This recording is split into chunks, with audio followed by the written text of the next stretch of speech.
আমরা যে কন্টেনারটা এক্সক্লুসিভলি যদি বলি, একটা কন্টেনার যেটা আমরা ব্যবহার করি সেই কন্টেনার কি ফুড গ্রেডের কন্টেনার কিনা, সে প্রশ্নটা তো আমাদের সবাই। তাহলে আমাদের বেসিক জায়গাগুলোকে আমাদেরকে সংশোধন হওয়ার প্রয়োজন আছে।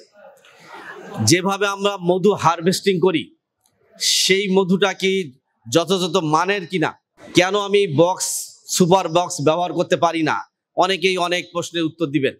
অনেক যুক্তি আমাদের আছে। আমরা যুক্তি বিষয় না, বিষয়টা হলো কোয়ালিটি কিনা।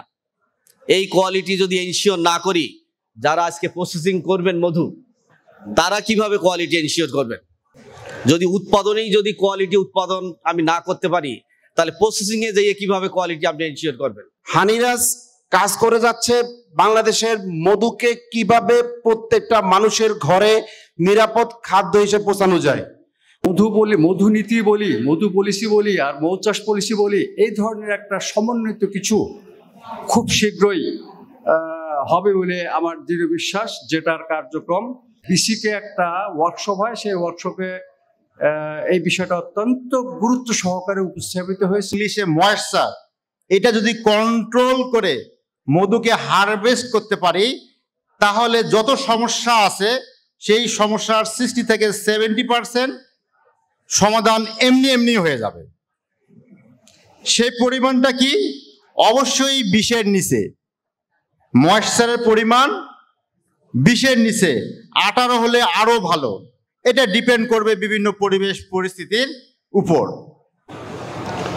আজকের সম্মেলনটা দেখে আমার মনে হচ্ছে যে আমাদের বাংলাদেশে একটা মৌ চাষের বা মধুর একটা বিপ্লব ঘটানো সম্ভব। কারণ এত মৌচাষী আপনারা যেই প্রোডাকশন করতেছেন, আমার তো মনে হয় যে আপনারা যদি এইভাবে কাজ করে যান এবং আমাদের এই মৌচাষের সাথে জড়িত আমরা যারা আছি, এরা যদি একসাথে কাজ করে যেতে পারি, তাহলে বাংলাদেশে একটা বিপ্লব ঘটানো সম্ভব।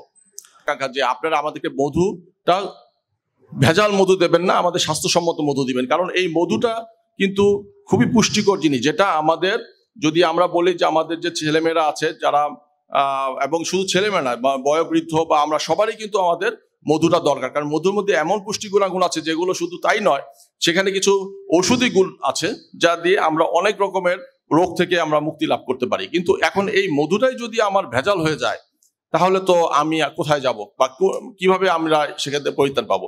এটা আপনাদেরই করতে হবে। কারণ এই যে সমিতির মধ্যে যারা আপনারা মধু নিয়ে কাজ করতেছেন, আপনাদের মধ্যেই কিন্তু ভালো মধু তৈরি করতেছেন, আবার আপনাদের মধ্যে কেউ আবার বেশি মুনাফা লাভ করার জন্য অসৎ পথ অবলম্বন করছেন। এখন আপনারা জানেন যে কারা এটা করছে, আপনাদেরকে এটা করতে হবে। কারণ আইন করে কোনো কিছু করা যায় না, আমাদের সচেতনতা বৃদ্ধি করতে হবে।